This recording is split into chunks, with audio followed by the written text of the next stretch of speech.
नमस्कार मंडळी, welcome back to my channel. मी शिवानी तुम्हा सर्वांचं माझ्या यूट्यूब चॅनलवर अगदी मनापासून स्वागत करते. रोजच्या भाजीला तर काय करावा हा प्रश्न असेल तर तुम्ही मस्त झणझणीत नॉनव्हेज विसरून जाल अशी भन्नाट अशी बटाट्यापासून ही छान रेसिपी बनवू शकता. एक भाकरी खात असेल तर तुम्ही नक्कीच 2 भाकरी खाल.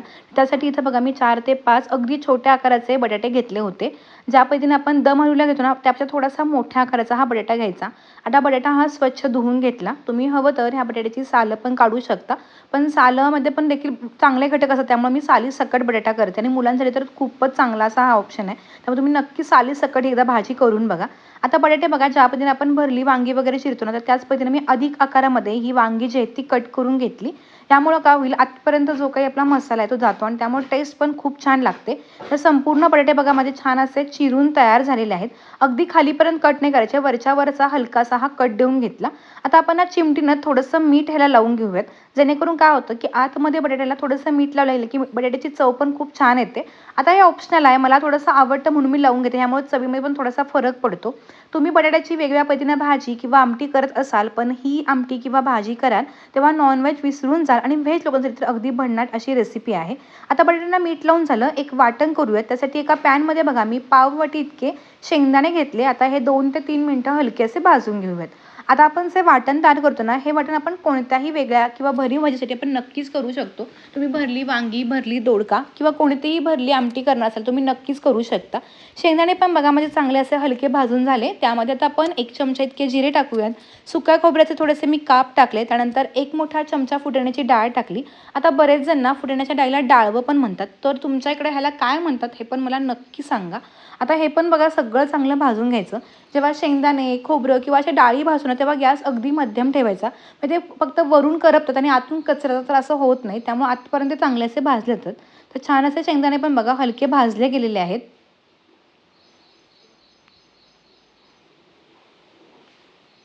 2 ते 3 मिनिटं हा मसाला आपण चांगला असा मी भाजून घेतला. आता मसाला बघा छान भाजला गेला आहे. ह्यामध्ये 5 ते 7 इतकी कढीपत्त्याची पानं टाकायची. कढीपत्त्याचा फ्लेवर आहे ना, तो खूप छान येतो आणि आपण जेव्हा अशीच भरून कढीपत्ता टाकतो ना, तेव्हा तो बऱ्याचदा काय होतो कढीपत्ता साईडला काढला जातो. त्यामुळे नेहमी वाटणामध्ये कढीपत्ता घाला, त्याची चव पण खूप छान येते. मसाला छान असा थंड करून घेतला आणि त्यानंतर एका मिक्सरच्या भांड्यामध्ये काढून घेतला.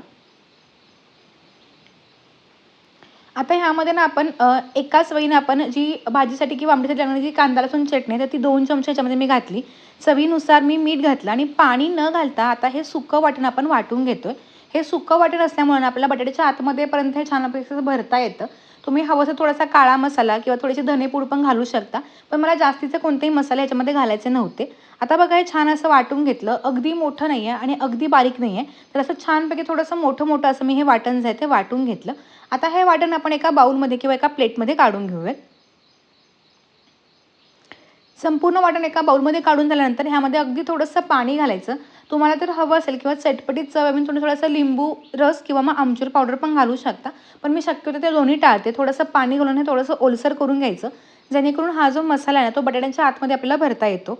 तुम्ही जर चॅनलवरती नवीन असाल आणि अजूनही चॅनलला सबस्क्राईब केलं नसेल, तर नक्की चॅनलला सबस्क्राईब करा. आणि तुम्हाला पण मुलांच्या डब्यासाठी किंवा रोजच्या भाजी आमटीसाठी जर काही प्रश्न असतील किंवा वेगळ्या भाज्या बघायच्या असतील, तर नक्की मला त्या भाजीचं नाव कमेंट करून सांगायला विसरू पण नका. आता आतमध्ये हा जो मसाला आहे ना, तो बटाट्यामध्ये चांगला भरून घ्यायचा. आता आवडीप्रमाणे तुम्ही मसाला कमी किंवा जास्त भरू शकता. मला थोडा जास्त मसाला भरलेला किंवा मसालेदार भाज्या खायला आवडतात. आता काही जणांना म्हणजे माझ्या आईला आणि माझ्या भावाला तर मसालेदार भाज्या अजिबात आवडत नाहीत. थोडासा पातळसर अशा भाज्या आवडतात. तर प्रत्येकाच्या आवडीप्रमाणे तुम्ही हे भरू शकता. आणि जो मसाला आपण केलेला आहे त्यातला थोडा मसाला आपल्याला शिल्लकही ठेवायचा आहे. आता ही जी आजची रेसिपी आहे ही तुम्ही थोडीशी सुकी पण करू शकता किंवा रस्सा भाजी पण करू शकता. मी बऱ्याचदा स्वयंपाकाचा कंटाळा आला असेल म्हणजे भाजी आणि आमटीचं दोन्ही नको वाटलं तर थोडीशी अशी पातळसर भाजी करून टाकते, जेणेकरून ती भाकरी आणि भात असे दोन्ही बरोबर पण खाता येते. तर सगळ्या बटाट्यामध्ये बघा मी मसाला जो आहे तो अशा पद्धतीने भरून ठेवला आणि मसाला भरलेली भाजी आपण थोडेसे असे वरच्या साईडला करून ठेवायची, कारण बऱ्याचदा मसाला खाली पडण्याची शक्यता असते. आणि थोडासा मसाला पण बघा मी शिल्लक ठेवला आहे, जेणेकरून आपल्या आमटीला पण अगदी छानपैकी अशी चव पण येते. आता ही भाजी मी कुकरला करते, त्यामुळे ती अगदी पटकन होते. कुकरमध्ये 2 ते 3 चमचे मी तेल घातलं, त्यामध्ये ठेचून घेतलेला लसूण आणि एक मध्यम आकाराचा बारीक चिरून घेतलेला कांदा घातला. लसूण आणि कांदा मध्यम गॅसच्या आचेवरती आपण 2 ते 3 मिनिटं चांगलासा भाजून घेणार आहोत. कांदा बघा हलका असा छान गुलाबी झाला आहे। आता यामध्ये आपण जे वाटण घेतलं होतं तर ते वाटण पण घालूयात। आता वाटण बघा थोडंसं कोरडं किंवा अगदी घट्टसर वाटते, तर सुरुवातीला पाणी लगेच घालू नका। 2 मिनिटं हे वाटण चांगलं भाजून घेऊयात। आपण जो मसाला तयार केला होता तो पण चांगला भाजला होता, त्यामुळे पुन्हा जास्त भाजण्याची अजिबात गरज नाही आहे। हा सगळा चांगला परतला। थोडंसं पाणी असेल तुम्ही थोडंसं पाणी पण घालू शकता। आता ह्यामध्ये मी पाव चमचा हळद पावडर आणि अर्धा चमचा काश्मीरी लाल तिखट हे रंगासाठी वापरले। तिखटासाठी आपण आधीच वापरलं होतं। आता हे सगळं बघा 2 मिनिटं पुन्हा चांगलं परतवून घेतलं। हे फार घट्टसर वाटते म्हणून आपण ह्यामध्ये थोडंसं पाणी घालूयात। आता पाणी घालताना नेहमी लक्षात ठेवा, कोणतीही भाजी असू दे किंवा आमटी असू दे, पाणी घालताना आपण नेहमी त्यामध्ये गरम पाण्याचा वापर करायचा, त्यामुळे पदार्थाची चव जी असते ती आहे अशी टिकून राहते।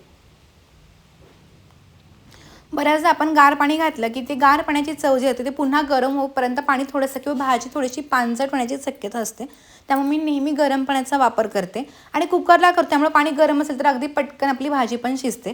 आता तुम्हाला ही रस्सा भाजी किंवा सुकी भाजी करायची त्या पद्धतीने तुम्ही पाणी कमी किंवा जास्त पण वापरू शकता। हे सगळं बघा मी चांगलं असं मिक्स करून घेतलेलं आहे। आता मी आज भाजी जी करते ती भात आणि भाकरी दोन्ही सोबत करते, त्यामुळे मी थोडीशी पातळसर अशी केलेली आहे। आता ह्यामध्ये आपण जे भरून घेतलेले बटाटे होते ते अख्खे बटाटे घालून घ्यायचे। आता बऱ्याच जणांना मी जेव्हा अशा रेसिपी दाखवते त्यावेळी नेहमी काही आहे प्रश्न होता, तुम्ही मला कमेंटमधून विचारू शकता। आपल्या आमटीला चांगली चव यावी आणि लहानांपासून मोठ्यांपर्यंत सगळ्यांना आवडावी म्हणून मी हा एक मॅगी मसाल्याचं पॅकेट घातलं। तर हे पूर्णपणे ऑप्शनल आहे, ह्यामुळे काय होतं अगदी मस्त छान चटपटीत चव येते आणि भाजी सगळेजण आवडीनं खातात। आणि मी म्हणूनच आधी म्हणलं होते की जर तुम्ही एक भाकरी खात असाल तुम्ही नक्की 2 भाकरी खाल्याची मला 100% खात्री आहे। आता हे सगळं चांगलं मिक्स करून घेतलं। आपण मसाल्यामध्ये मीठ घातलं होतं आणि मॅगी मसाल्यामध्ये पण बऱ्यापैकी मीठ असतं, त्यामुळे मीठ लागत असेल तर तुम्ही थोडंसं मीठ टाकू शकता। वरून थोडीशी कोथिंबीर घालायची। आता गॅस मध्यम करायचा आणि आपण झाकण लावून ना मध्यम गॅसच्या आचेवरती 2 ते 3 शिट्ट्या काढून घेणार आहोत।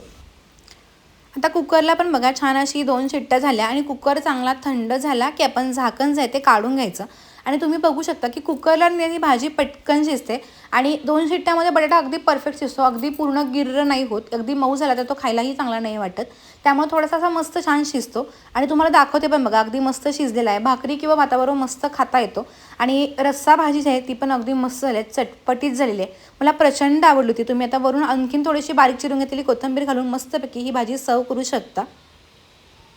पुन्हा अशा छान झणझणीत आणि सोप्या भेटूयात, तोपर्यंत मस्त राहा। धन्यवाद, बाय बाय।